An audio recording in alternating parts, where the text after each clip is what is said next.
There's been concerns for a while now that the Abu Dhabi-backed consortium Redbird IMI wants to buy the Telegraph and the Spectator, and this would mean that one of our national newspapers passes out of the control of British hands. But that's happened before. That's happened before. Is it a good thing? I'm not so sure it is, but nevertheless, it's a sort of capitalism. What we need to do is to expand our media so we have different media in different situations. Now, as opposed to the Telegraph being bought by the Abu Dhabi group, there's now a consortium being put together by Paul Marshall. He's the person who owns a good part of GB News. And he's come into the news recently because he's been liking a number of tweets which are not terribly positive in what they're saying. He's also reposted a tweet which I've spoken about, and I find that rather distasteful. No, I think there's a difference between liking a tweet and reposting a tweet, and yeah, there's lots of people who get into trouble for liking tweets which are inappropriate. And I have to ask, when in YouTube, I routinely like almost everything that's going.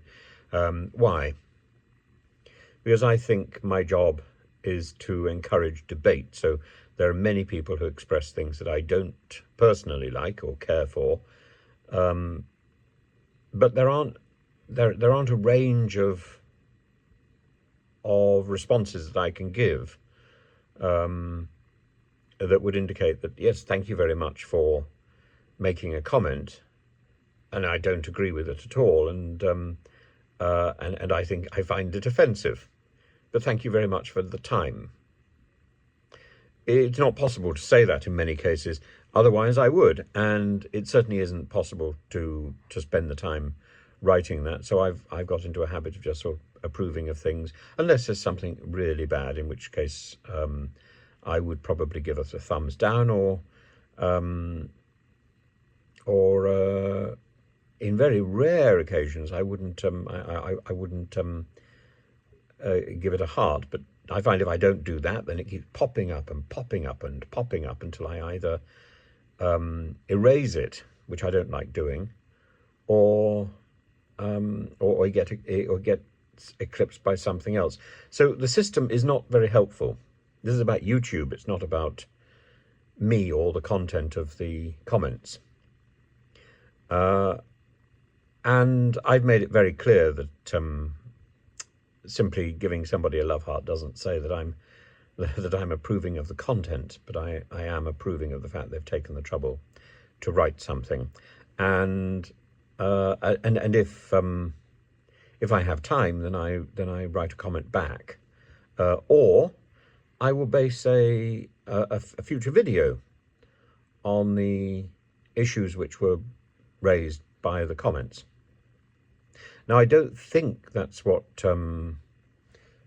Marshall has been doing, and I think there's therefore quite a difference between the two of us.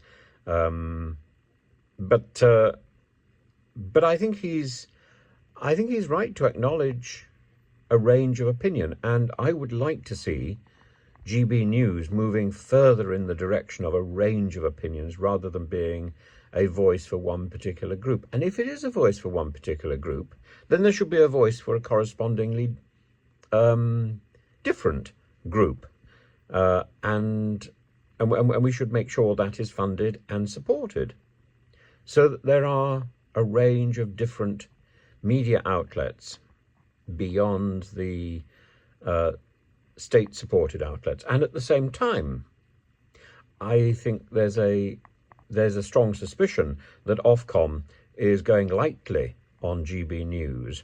I think there's now about 15 investigations, and I don't think an organisation like Ofcom should be choosing who its bedfellows are and who its friends are and who it's going to victimise or ignore.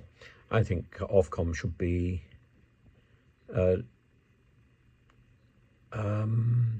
non-biased. My problem with Ofcom is Ofcom often appears to be an organ of the government. It doesn't do its job properly, and anything the government doesn't want to deal with, it passes on to Ofcom and then says, Ofcom is dealing with this. No, Ofcom isn't. Ofcom can barely function. Ofcom is almost as useless as Ofsted. Perhaps not necessarily as damaging as Ofsted, but I think it could be. I don't think we should have these imperious and